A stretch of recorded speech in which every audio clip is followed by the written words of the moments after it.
Welcome to the webinar on the Edge of Dermatology Early Phase Trial, presented by Innovaderm Research, a dermatology CRO. My name is Valerie Kovney. I will be your host for today, and we will be having a special guest speaker from Altasciences. So your panelists for today are Dr. Anna Palijan, the head of the early phase department from Innovaderm Research.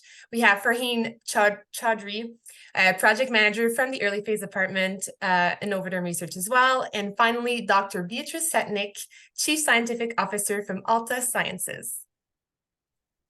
For today's agenda, Dr. Anna Palijan will conduct a deep dive in study design. The panelists will be taking place around a roundtable discussion on SAD-MAD-POC. And finally, Dr. Anna Palijan will conclude the webinar with her segment on best practices and innovations. So during the process of this webinar, feel free to ask your question through the Q&A tab at the top or bottom of your screen. The questions will be answered at the end of the presentation. So without any further ado, I will pass the mic on to Anna. Thank you, Valerie, for this wonderful introduction. I'm really happy that we are taking a moment together today to discuss early phase studies in the dermatology space. But before starting our first segment, I would like for you to take a poll, which will guide our conversation in the last portion of this webinar. The question I have for you, you should see it popping up soon on your screens, is do you anticipate to include skin material collection as part of your phase 1B and 2A trials for molecular analyses? I'll give you a few seconds to answer this. And then when you're done, you can just click and it'll go away, it'll pop up. Great. So now let's start talking about early phase studies. I love early phase trials because this is where we truly have an impact on the overall tone of the new program. And I know that we do research in a commercial setting, but I still feel it's important to acknowledge that when we're starting to talk about early phase trials for your asset, it means that an immense milestone in the development of your asset has been reached. And what was an idea like a molecule in silico a few years ago, and after thousands of hours of preclinical work, is now moving forward into the human population with the possibility of reaching the market and provide treatment to patients in need. And this is a big achievement. But before jumping headfirst into the startup of your clinical trials, hitting pause for a few minutes to strategize your trial program will have an enormous positive impact on the success of your program. Even if you're a well-seasoned leader in this space with over a dozen completed programs under your belt, every asset's uniqueness warrants this pause to make sure that you're maximizing its value. It's not always the same song and dance. And with the fluctuating financial market and the ever-changing clinical landscape, what was true yesterday may not be in a few months from now. And when I say strategize, I don't mean only defining the overall timelines and budget. I mean true strategy discussions where you may ask yourselves study design questions. Should I combine the SAD-MAD-POC into one protocol? When can we move into the patient population? What endpoints should we include in our proof of concept? Can we streamline the regulatory process by piggybacking on a proven mechanism of action? The asset has a high potential of signaling crosstalk. What indications should I focus on first? And these are all critical questions. And then we add a layer of your business need and model. Are you a small biotech new to the derm space or completely new to the clinical trial space? Is your business model to purchase and resell assets? Or your biopharma leadership requires tight timelines for your derm program? These are all valuable and critical questions to have and discuss early on. I joined many such discussions led by Dr. Yasmina Yankichevich, our Chief Medical Officer here at Innovaderm, as part of her department consulting services, where different scenarios are discussed and where we evaluate the plus and minuses of each of these scenarios, including the impact on the operational logistics. And this is what is shown here on this first step of the roadmap. Starting reaching out and have this conversation. The goal here is to find a serial partner with whom you will truly collaborate and develop in-depth strategy for your current needs and the long-term vision of your program. Usually target to have this conversation approximately 6 months before you plan to start your first in-man trial activities, or earlier if you need more guidance or help with a pre-ND meeting prep, for example. Then you want to focus on the general study design. The goal here is to have a study synopsis that will allow us to properly estimate the operational logistics and cost. You do not need to write and finalize the synopsis. Our clinical scientists can do this for you. But a general alignment on your study needs helps the overall process. And looking at the screen, I really like this image of the road with its many twists and turns, because as we strategize the trial and the program needs, additional exits can be added and some may be skipped. If we keep this analogy in mind, let's talk about when you usually introduce the patient population in your trial. When you're dealing with trials with topical IPs, have traditionally started directly with the patient population to properly capture the safety signal. Because, as you know, lesional skin may have an impact on absorbance. Today, depending on the type of mechanism of action, regulatory bodies might request a healthy volunteer population for the first SAD-MAD study. For systemic IPs, the SAD is performed in a healthy volunteer population.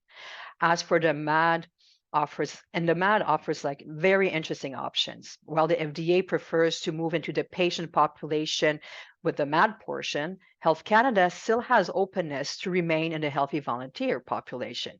And this is very interesting and good to take into consideration when you strategize. For example, some derm medications are starting to see a certain level of saturation on the market, meaning that potential subjects are more difficult to find. And this translates with the need to open a greater number of sites, which becomes more costly with longer timelines. But with the possibility of performing the MAD or a portion of it in healthy volunteers, these additional costs can be avoided, hence making Canada an interesting option to be considered in your trial. And this is an example of strategy discussion that you should have early on with a truly collaborative CRO that has in-depth knowledge in derm space. And such discussions may impact not only the study design, but also the operational logistics and cost. Now, let's move on to our next segment. I don't want to hold on too much to these little theory talks. I really am excited to have this roundtable. I'm very excited to introduce our speakers. I want to welcome our special guest speaker, Dr. Beatrice Setnik. She's a Chief Scientific Officer for Altasciences. Beatrice has over 20 years experience in the research management and clinical drug development. In addition to her impressive industry work experience, Beatrice is an adjunct professor at the University of Toronto in pharmacology and toxicology. Our second panelist is Fareheen Chowdhury, with whom I have the pleasure to work with on a daily basis. Fareheen holds almost 2 decades of CRO experience and as a project manager excels in the operationalization of complex studies, designs, and logistic planning. Hi to both of you. Hello. Hi. So Beatrice, I want to start with you. Altasciences is a leading CRO with many, many capabilities and outstanding preclinical and phase 1 unit capabilities. As a Innovaderm, I enjoy working with you when we have protocols that contain SAD and healthy volunteers with confinement. So my first question will really take advantage of your many years of experience. What are the common misconceptions that sponsors may have when planning SAD trials in this context of SAD with healthy volunteers?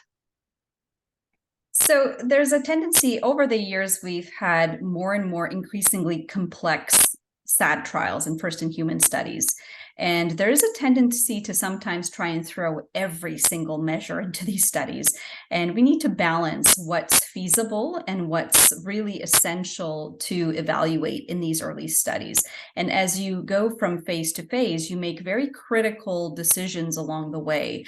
So I think the one main area is to keep these designs as adaptive as possible. A lot of decision making will then help influence based on the data that comes out of each cohort as you start to dose escalate. Will be very telling in terms of what adaptations you may need to do, if there are any dose adjustments, if there may need to be considerations for even the area of the skin that you may be applying, for example, a topical to. And so leaving enough room in the protocol and not leaving it rigid is very important. This will save you a lot of time on amendments for starters, and it will allow you to make very quick decisions that are data-driven with those interim safety reviews and to adapt your subsequent portions of your study going into your MAD and then a proof of concept arm.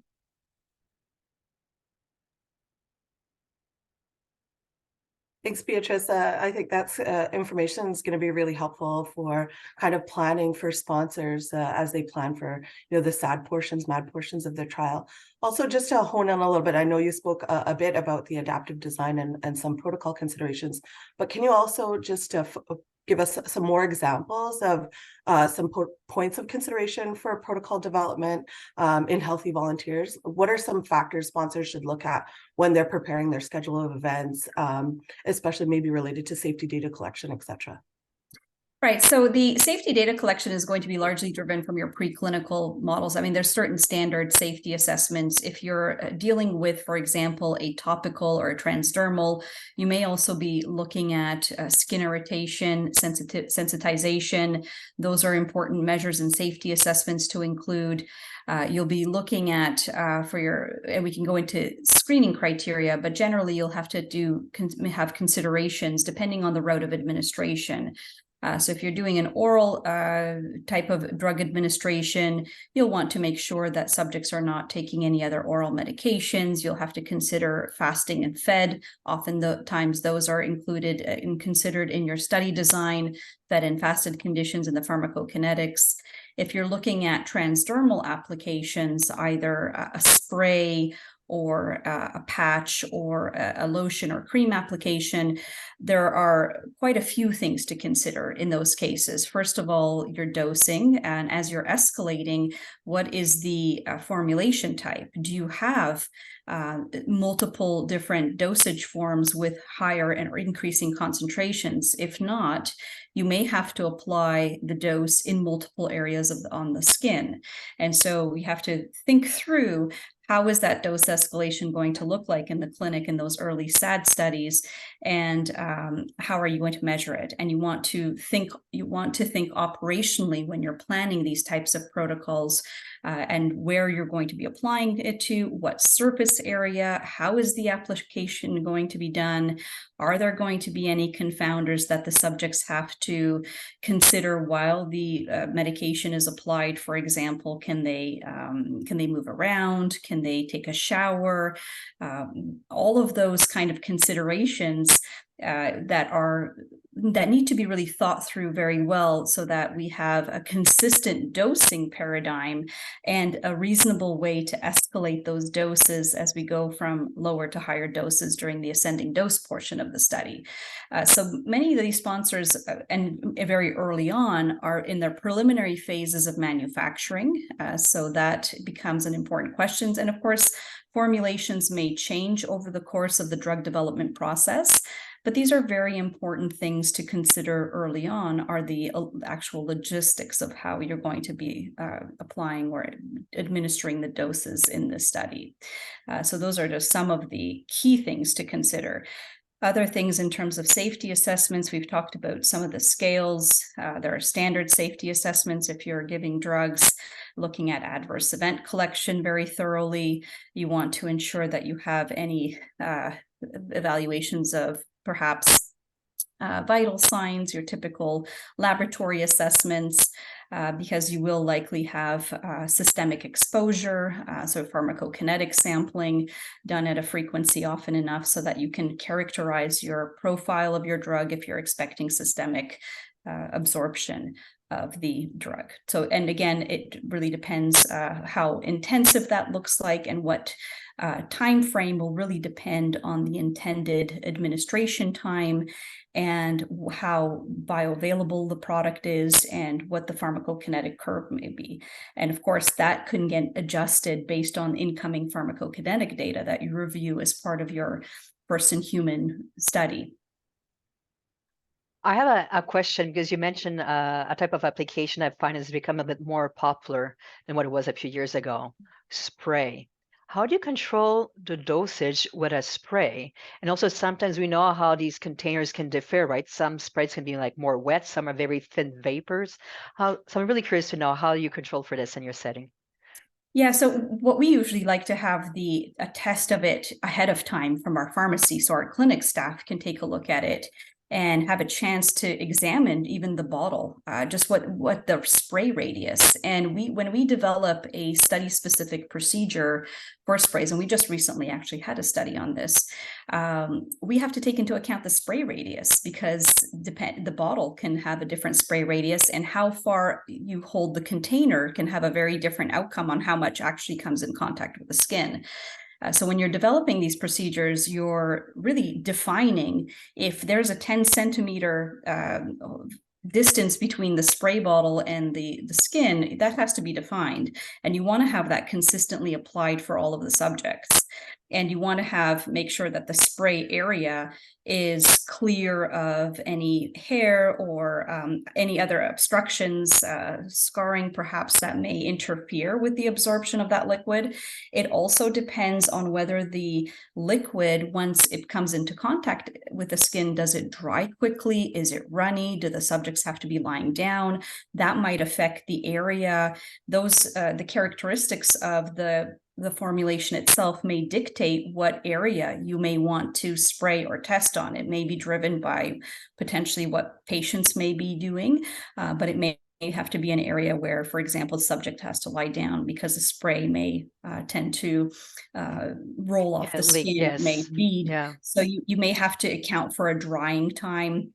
If, for example, you then have a spray only made at a single concentration, and you need to increase your dose in subsequent cohorts, you may need to assign multiple spray areas in order to have a dose escalation, in which case you need to have a larger surface area, and you may not necessarily want to overlap spray zones, because if it dries, or if there's a film and you put more spray on top of a film, you may not necessarily be improving absorption. So you really need to understand how that product is formulated, whether spray can go on top of spray, or do you need a separate surface area. So again, that surface area becomes very important. And as you can imagine, by the time you get to your 5th or 6th cohort and you have a much higher dose, you may need to have a lot of surface area to test, depending if you don't have a more concentrated version of that drug available. But we've gone through so many different types of scenarios like that we're very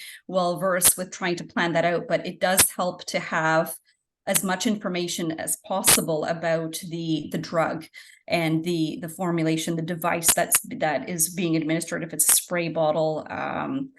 Patches are an interesting issue. That was my next question, patches, because I think all of us had horror stories with patches. Some are rigid, some are too flimsy. So how do you do when you have your product and you're doing this study and you see that, it's either too rigid or too flimsy, but you still have to run the study. So how do you go about this? You do, and it's interesting. The FDA came out with a recent guidance just in April of this year for generic drugs on testing the irritability and sensitization, and they actually address part of this in their guidance. But sometimes you have to have additional tape or something to secure a patch, especially when you have patches that need to be worn for several days, sometimes up to a week. They have to stay on. And sometimes we find during the course of the study that they begin to peel, and that's just normal processes with the subjects moving around, sweating, showering, and you may need to use additional tape or some other device to have to hold that patch into place and to ensure that there's contact with the skin throughout the period. Because if there is no contact and it starts to move away, you'll decrease your bioavailability of that drug going through the transdermal layers, which you would like to avoid. Of course, if you're applying anything outside of the patch itself, like tape, you'll also have to separately look at any irritation or sensitization due to the adhesive in the tape itself, and that becomes a separate endpoint. You want to assess that separately from the area that the patch is covering, because there could be differential sensitivity to the skin with the tape that you're including versus the patch itself. It's also very helpful when you're running these studies to have, because excipients can have an effect on skin, local site irritation. So when you have a placebo control group, it's very good to have manufactured a placebo, whether it be a spray, a patch that contains all of your excipients minus, of course, the drug itself.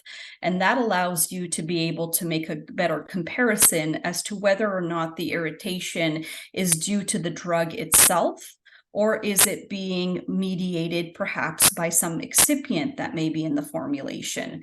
And so you'd want to be able to differentiate that, and having that placebo controlled with the formulation that contains those excipients helps to elucidate that faster during your clinical program trials.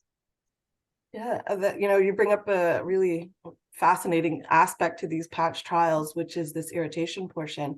For these irritation studies, what are some of the techniques that your team would use to ensure that evaluation would be done consistently throughout the study in your phase 1 unit? Yeah, so there requires, because we're a phase 1 unit, patients tend to be housed for most of the duration if the protocol allows for it. So it allows for very frequent checks of, say, for example, adherence of a patch to the skin, very frequent assessments of what the skin looks like. So there are validated measures. In fact, the FDA has their specific dermal response questionnaires that they typically endorse for skin irritation, and it has other components that are also other effects that are evaluated in that. But these give you a grading scale to determine if there is any irritation. If you find that there is irritation, you would want to document it as well as the time course. Sometimes the subjects may have to remove the patch because of irritation, and any acts of non-compliance, whether the patient takes off the patch or asks for it to be taken off, is also an important safety endpoint, because it is now a discontinuation due to an adverse event. So by doing examinations of the application area with a validated measure or instrument. And there are other instruments that the FDA will review and approve if you're doing a particular focus on skin irritation and sensitization. There are also interventions that you can do to have re-challenges on re-administration if you find that that local tolerability becomes an issue and has to be evaluated further in clinical trials. But the frequent assessments and having also subjects report if they are feeling any kind of irritation, itching, for example, they then immediately report that to the clinic staff. And so frequent assessments throughout your screening period are important. You mentioned confinement, and I feel that that's also a question we get a lot from sponsors new to this space. It's always trying to understand this balance of how long is too long, and what is your rule of thumb on this concept of time of length of the confinement?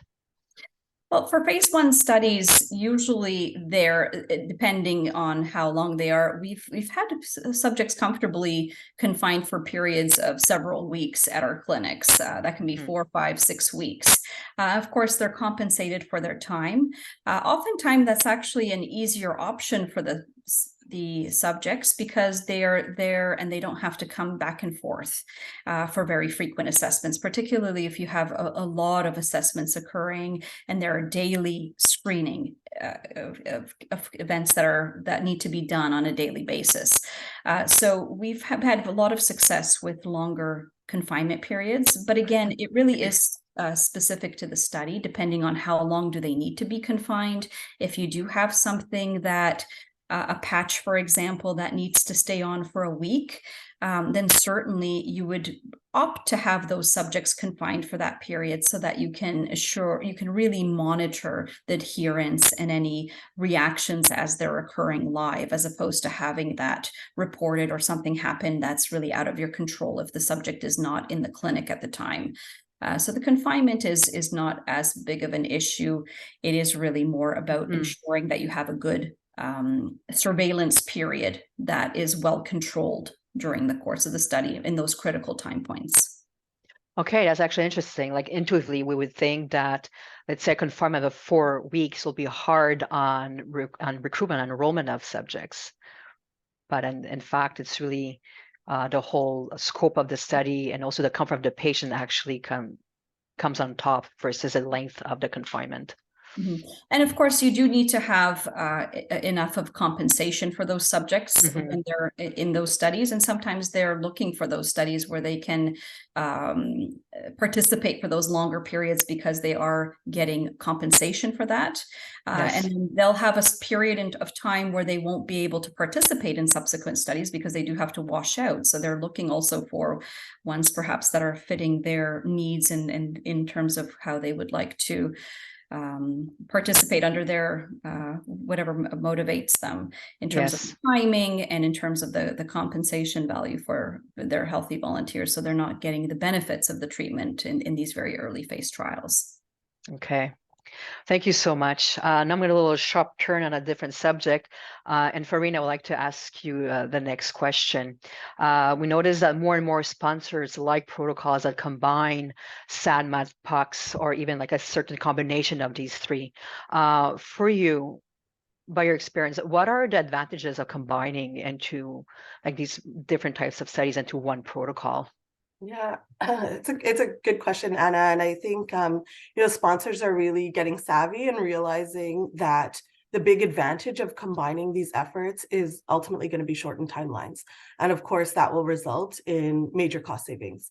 So by not separating out, these startup and closeout portions for each phase of the study, the timelines for the phase of the overall research strategy, this can quite quickly, translate into over a year in reduced timelines. So with the right CRO partners that are also operationally savvy and know the dermatology space, knowing how to mitigate any risks for that type of combination, the potential for success can be quite significant. And this timeline and cost saving can also be quite significant. Okay. You said efficiencies. What are the ways to maximize efficiencies in these combined study protocols like the SAD-MAD-POC within one protocol? Right. I think we're always looking for efficiencies in our projects. So traditionally, a SAD trial would take place. We would receive the results, proceed to the MAD trial, receive the results, and then proceed to the proof of concept phase.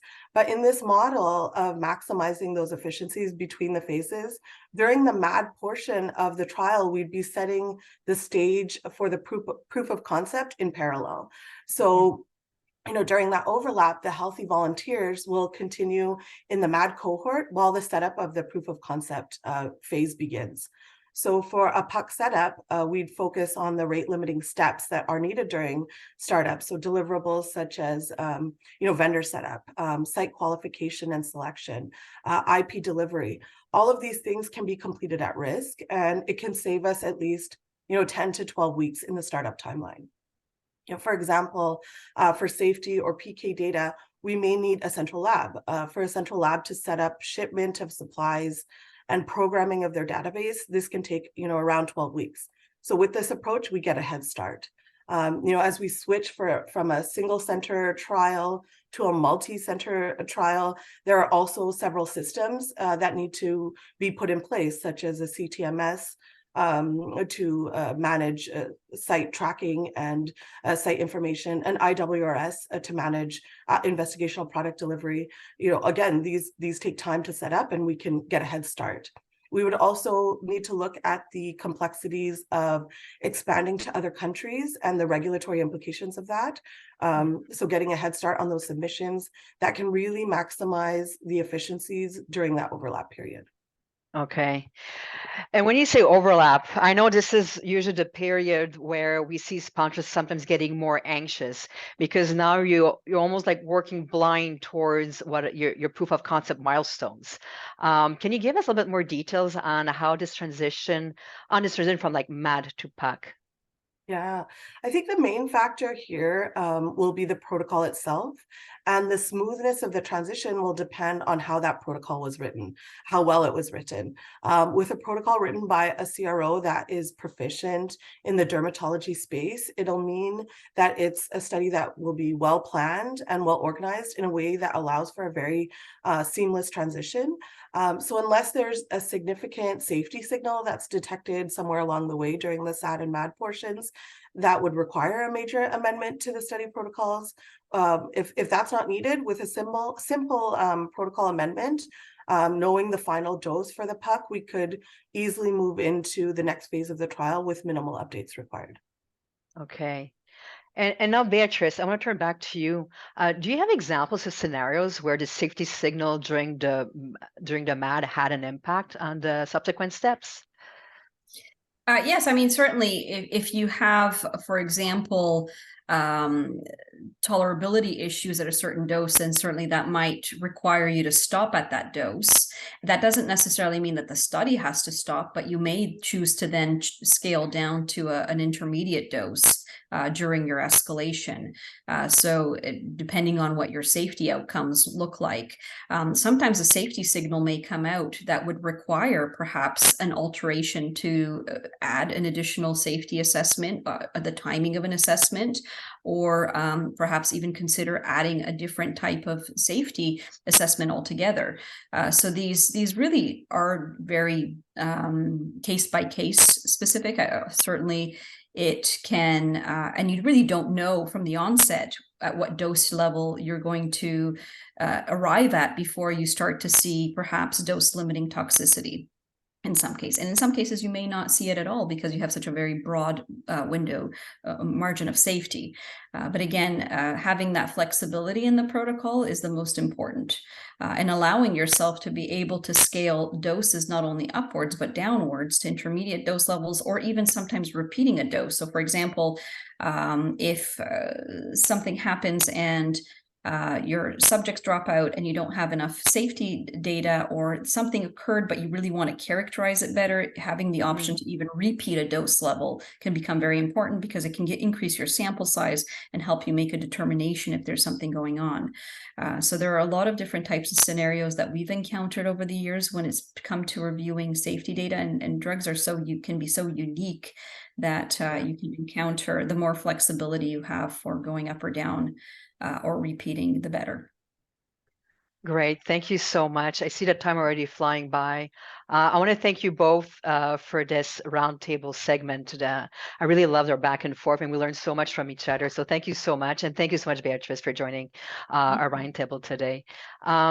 So now, before we move to the last segment of this webinar, which is the best practices in dermatology assessments and procedures, Valerie, do you have already some numbers in from that poll we did at the beginning, just to see what the numbers look like? Yes, I think they're going to show up on the screen right now.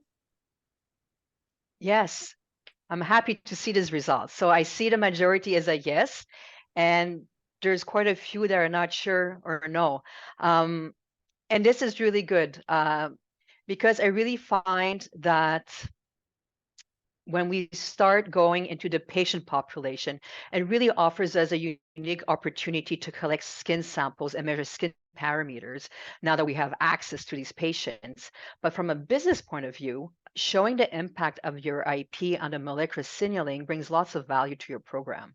And I'll push it even further. Characterizing the molecular signature of your IP might actually bring new insight, a possible crosstalk that you didn't know about, hence opening doors to new indications, or even providing you the motivation to go back to the bench to develop new or different assets in the future by seeing the effect on these new signaling pathways that you are not aware of. So it really brings value, and it's worth investigating in it. And people that know me know how excited I get with all the fun things that we can do to provide material and data to better understand the mechanism of action of the IP. But I also, more in a holistic sense, provide a better understanding of the indication of interest. So if we move on to the next slide, you will see on this slide a few examples of such assessments and procedures that we can do. And you'll notice that today I'm really focusing on inflammatory skin diseases. Dermatology is not the easiest disease to study, but despite its challenges, dermatology research offers something quite unique. It's easy access to the tissue of interest, the skin, right? It's right there, it's under the surface. So we can do a lot of fun stuff that are with minimal invasive techniques. So here on the slide, you'll see on the left-hand side, I have the examples of skin parameter measurements, and the right-hand side, you'll see the skin material collection examples. So let's start with skin biopsies. In the past, the main technique to obtain skin tissue was biopsies. And I personally feel that it always have its place in research, even more so like example for studies as drug penetration studies and also immunohistochemistry.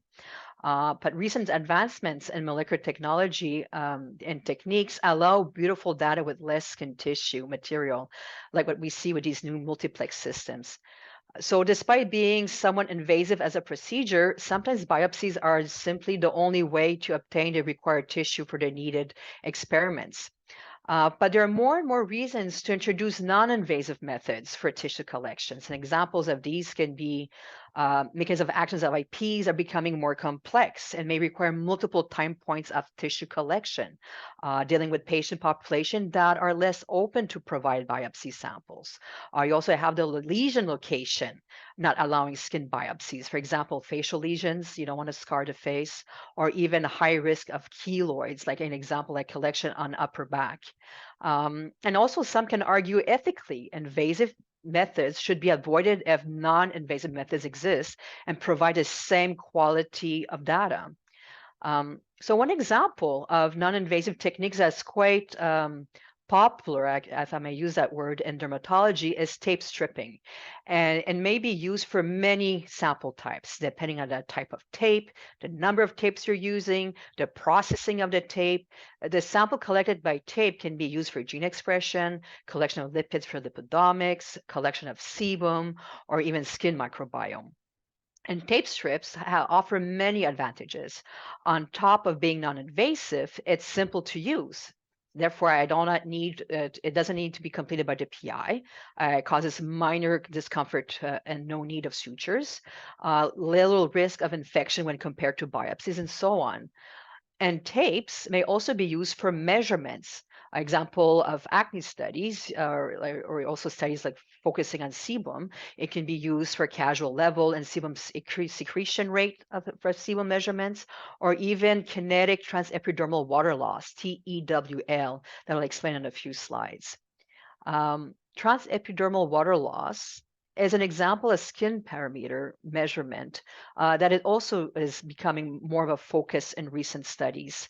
It gives us information on the skin barrier by measuring the loss of water from the skin. Lesional skin has an impaired skin barrier, which is seen as the skin's inability to retain the water. Therefore, we have higher values when we measure with TWL. And special considerations need to be made when we choose a model of TWL, when we want to work with TWL. Example, the most common models that we have is open chamber, closed chamber. Chamber is the portion of the probe that we apply on the skin, and it has a sensor inside for measuring the amount of water vapor coming from the skin. Closed chambers tend to be a preferred model because the data is more reproducible across sites. The closed chamber provides a controlled environment of measurement where air movement, for example, would not impact the reading. But in recent years, we saw newer models of open chamber, and they seem to give reliable reads as they have upgraded the sensors inside, so they're more sensitive to the water, but less with the ambient environment. And also that's maybe also caused because some move their sensor to the center of the chamber, and all of this impacts the quality of the reads. Other examples, things to be taken into consideration when you want to introduce TWL data into your study is you need to acclimate the subject prior to taking the reads. In other words, we ask the subject to sit calmly and to relax in a room that is temperature controlled and ambient humidity controlled within the suggested ranges provided by the manufacturer. And just this detail, if you think about it, has a high impact on the operational logistics because this impacts directly site collection, because now we have to select sites that have such an exam room where we have a controlled setting of temperature and humidity. And this highlights the importance of a strong vendor management department when you have these type of study design and discussions. You need to know what's out there. What are the new available equipment? What are the plus and minus of these different models? Is it user-friendly for the site to use? Does it cause discomfort for the patient? All of this knowledge and savviness comes from a strong vendor management department specific to the field of your interest and with strong and well-established relationship with a wide range of vendors. And I'll talking to you, I'm just thinking of another example that's very common in dermatology is photography. Photography is quite common in dermatology trials. It's an excellent tool to show change through time. When you include photography in your protocol, you really need to know why is photography used in your study to properly assess the operational logistics and the equipment requirements. Are you using the photography for centralized severity assessment or confirmation of the indication? Or you're using it for qualitative reasons to show clearing of the lesions? Or are you using it for quality control where you want to capture the location of the biopsy during collection time when you're dealing with, let's say, like a multi-center study? So the answer to this question is going to be the main decision driver on the type of equipment you want to use and your level of investment in this data. And photography technology is moving at warp speed, and being in touch with this technology, knowing what's out there and what are the pros and cons of each of these different equipment out there has a strong impact on the operational success of your trial. So this is where I'm just trying to cross the message where, yes, we can do many fun things, but there's always an operational impact that we need to think about to really maximize your study design for your needs and the study needs. So if we go back here on the left-hand side, another one I want to talk about is skin pH. This is a really interesting measurement to perform in combination with skin microbiome. As we know, lesional skin has a lower pH and an altered skin microbiome seen as differences. We can see it as a difference in the alpha diversity and abundance. And this is what I found wonderful with the current translational research in this field. We really have the interconnection of lesion severity with changes in skin microbiome and skin barrier, lipidomics, and so on. So these are all powerful tools to characterize the effect of your IP. And despite all these techniques providing very interesting data, once again, we have to push pause to assess the operational feasibility and logistics. And what do I mean by that? Let's say I have an example here. I have an 80 study, 16-week treatment, and I want to collect, and atopic dermatitis, and I want to collect skin biopsies at baseline, week 8 and week 16, and I want to do the same for tape strips, and I also want to do some skin swabs for microbiome samples. So everything at baseline week 8 and week 16. And also I would like to do transepidermal water loss measurements because I really want to capture the change in the skin barrier with the treatment. When I see that, that's wonderful. This is a really beautiful wish list. But the first word that pops in my head when I see that is feasibility. How big does my lesion need to be to collect all these samples? Is there an impact on subject enrollment by having so many biopsies? Does an order and sample collection need to be respected to ensure sample quality? And then my example, I cannot do tape strip and then swab for microbiome when I have a small lesion of 5 by 5 centimeters. I've just affected the integrity of my microbiome sample by touching the surface of collection. And what brings the risk here is at the time of collection, I have no idea that I just caused this negative impact. But it's at the analysis stage that I might run the risk of having a really bad surprise. I either might have like high background noise or even worse, insufficient collected microbiome material collected. So this is really things to think about. And then when we think about logistics, we also have to think about what material and equipment is needed. Are some techniques and equipment complex and require additional training and certification? Is the equipment available for all the sites? Does the equipment require specific environment to ensure quality data capture? Example, do I need a large space? Do I need a dark space? Do I need temperature control? So these are all things to take into consideration. And if we go to the next slide, I want to use the OCT as an example of this operational logistics.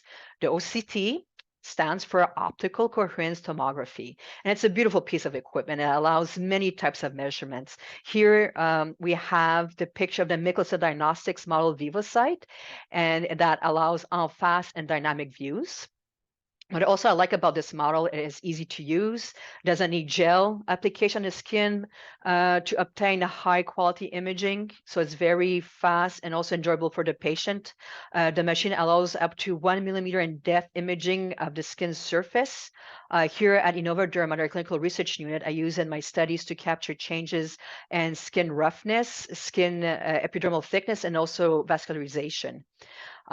So despite being an amazing machine, it is big and it's a costly machine. Therefore, this for me is a good example of operational logistics and how it has an impact on study design. If I want to include this in my protocol, I need to assess, do all the sites need to have this machine to provide this data? Or can I focus on a select number of sites and still obtain sufficient data? And this is not a decision that can be made once the protocol is already finalized, submitted to ethics and regulatory bodies, and the EDC programming is already underway. It can be, but such a pivot at this stage comes with a price tag and delays in timelines. So my take-home message with sample collection and measurements is that everything can be done. We just need to assess the need of them and the operational impact to really maximize their value. Now I want to move on. I want to give you an example on the positive impact of innovation on data quality. And Valerie, you can move to the next slide. So this is the TWL data I mentioned earlier I wanted to talk to you about. So here we have TWL, again, just as a reminder, trans epidermal water loss data that was presented at the AAD in 2022 by Dr. Bissonnette, and it has been published since then. This is a beautiful paper looking at the effect of DUPI on skin barrier and showed that as skin barrier reestablishes with treatment, we also observe the reestablishment of normal lipid composition on the skin surface. But here, I'm really just showing you the TWL data and focusing on this. So the data shown here, this is called kinetic TEWL. So skin was tape stripped for 10 consecutive tapes, and TWL was measured before and after. So in this graph, you will see in red lesional skin, AD, like AD lesions. In blue, you'll see the AD non-lesional skin. And in green, you have the healthy skin from healthy volunteers. And we observe the reestablishment of the skin barrier at week 16, where the lesional AD skin is similar to what we see in healthy skin and non-lesional from AD subjects. So as a common knowledge, TWL data has lots of variation. The error bars tend to be big because you have different skin types. Every skin is different. Measurements are done in different ambient conditions despite being controlled for. But there's many reasons that way we would have data with higher data bars, error bars. So to make the data cleaner, in other words, to lower this background noise, performing the reading in triplicate helps. But what I love about this data here on this graph is the compounding of techniques to further counter the variability of data. By adding tape strip, I'm adding a measurement of change between time points. Lesional skin has poor skin barrier. If I tape strip the lesion, my skin barrier will be worse versus non-lesional skin and healthy skin. And that's what we're adding here, resulting in nice tight data where we can see with reliability and confidence capture the true signal and not dealing with noisy data or false negatives. And this is what I want to talk about on my last slide, data quality. I find that the biggest disservice we can do to a trial is a false negative trial, where the data captured is of poor quality, endpoints were not properly selected to capture the answer to our question. And with a proof of concept study that enroll a limited number of subjects, this is even more critical because every data point counts. You cannot afford noisy data, high responder rate, and so on. So choosing the right endpoints for your trial is critical. Let's say I like giving examples. That's how I understand. I'm more of a visual person. If we have a small proof of concept in AD with a 1-to-1 treatment in 40 subjects, you want a sensitive severity assessment to be able to capture well a change from baseline. In this example, using a change from baseline in easy is excellent. Easy is a 72-point scale. So I can really capture the change between 2 points, time points, versus let's say VIGA, that's a 5-point scale. And this is a type of thinking discussion that need to be done with a close collaboration between the scientific and medical team and the biometrics team. Knowing what are the critical data, how to capture them, how to capture the data in the CRF to allow quality matrix, knowing the impact of an assessment and how the data is analyzed. This is not work done in silo or in a linear fashion. This is work done in parallel and together, and also early on to really maximize the success of your study. And to truly ensure the data quality, we really need to push things to the next level, and that is being data-driven by the use of centralized monitoring. Here, we capture data quality signals during the study conduct. Example, again, me and my examples, but let's say I have my AD study where I'm collecting EASI, BSA, IGA, and SCORAD. Can I have an EASI score of 14 with the BSA of 3? The answer is no. And this is an example of data discordance signal that we can capture with centralized monitoring. We can also look at high rate of data fluctuation. For example, with SALT, flipping from an 80 to a 20 score between consecutive visits. This is uncommon. How can we confirm this data? Well, we can do centralized photo review. So in other words, we look at what the data tells us, and it allows us to truly support the sites at conducting the trial, and also as having an in-depth knowledge of our sites while maintaining visibility and data quality. These are just few examples of how looking at data and understanding the data, one can maximize the overall quality of the study, reduce the background noise, and capturing the true signal of your IP. And this is where expertise in the field has a true impact on your trial. It's not only understanding the indication, understanding the clinical landscape, but it's also putting the right amount of effort at the right place at the right time. And this is how you maximize the value of your trials and bring your program successfully across the finish line. I'm looking at time. I'll stop here. I can go on for hours, but time is flying by, and I see the little red dot on the QA is on, and I want us to address a few of your questions. Valerie, I'll pass the mic back to you. Amazing. Thank you, Anna. So we are now at the Q&A section of the webinar. So thank you for everyone who submitted their questions. There are quite a few here. So for the ones we won't have time to go over during the live segment, our team will be reaching out via email after the webinar. So let's get started here with the first one. I believe the first one would be for Beatrice. So what are the key inclusion-exclusion criteria that should be considered for normal healthy volunteer studies testing a transdermal product? Yeah, so for those studies, especially if you're including females, you want to ensure that, first of all, there's appropriate contraception in place to protect females and in case there may be pregnancies. So that you want to ensure appropriate contraception for both males and females in your studies. The other components to it are really, when you're dealing with any kind of transdermal or topical application, is to ensure that you have a population that doesn't have a prior history of sensitivities or skin conditions that could be confounders to the site that you are observing or to the drug effects itself. If they've had previous allergies or sensitivities to medications, those would obviously be exclusion criteria. And certainly, depending on the area that you're planning on administering the drug, you want to ensure that there are no scarring, tattoos, or other piercings, or any kind of active infections or open sores that could be a confounder to the application site. So in some cases for screening, that would require to have the physical examination also include the assessment of the area of the topical application. So those are just some of the high levels, and of course those are more customized based on the drug that you're planning on studying and the specific mode of administration. Great. Thank you, Beatrice, for your answer. We have time for one more. So I believe this one is for Anna. Yes. So what do we do to mitigate the risk of working with 2 CROs? Yeah, this is it's a common question. Let me think how I can answer this one. I understand there is anxiety around the CRO and sub-CRO model. For me, it's really coming to what is my study needs and where do I go to get the best? And if the best means working with 2 CROs that are best at their individual capabilities, that's the option I would choose. For me, it's let's say you have a CRO that's kind of good at everything. For me, it translates to data that is kind of good, throughout the conduct of the study. So you're not maximizing your efficiencies here and the quality of your study. But I think when you want to work with a CRO and a sub-CRO, it's really looking at the model of partnership that you're looking with. Example, us, Innovaderm and Altasciences.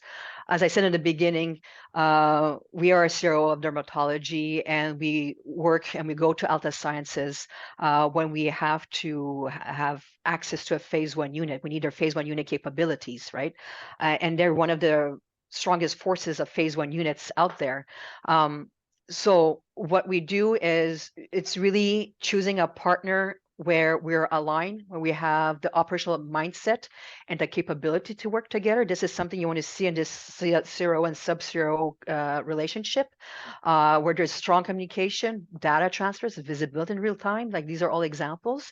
And also define the roles and the scope early on. So there's really no confusion during conduct of who was responsible for what. But more importantly, I think for the sponsor, it really ensures you, makes you feel safe that you're not getting double dipping or doubling of efforts of tasks or whatnot. We're really maximizing the efficiencies, by understanding each other's workflows. So yeah, my answer is a little bit long, but so I really think is choosing a combination where you have CRO, where they have common values, integrity and the mindset is key. Amazing. Thank you, Anna. Thank you to the panelists for the answers. So if you'll allow me a few announcements before we conclude the webinar today. So Innovaderm is proud to present its latest initiative, Phase Forward, the podcast. You can register right now by scanning the QR code on the slide, and you'll be the first one to be notified when our new episodes drop. Make sure you answer our exit question at the end of the presentation today to let us know what type of content you'd like to see in our next webinars or podcast episodes. And finally, on behalf of Innovaderm Research, I would like to extend our sincerest gratitude to each and every one of you who took the time to attend today on our webinar, On the Edge of Dermatology Early Phase Trial. For any further inquiries or further additional questions, please feel free to scan the QR code on the slide. And we look forward to staying connected and bringing you valuable insight in the near future. So thank you again to everyone who was part of this project. Thank you. And thank you, Beatrice, for joining us. Thank you very much for inviting me. Thank you. Bye.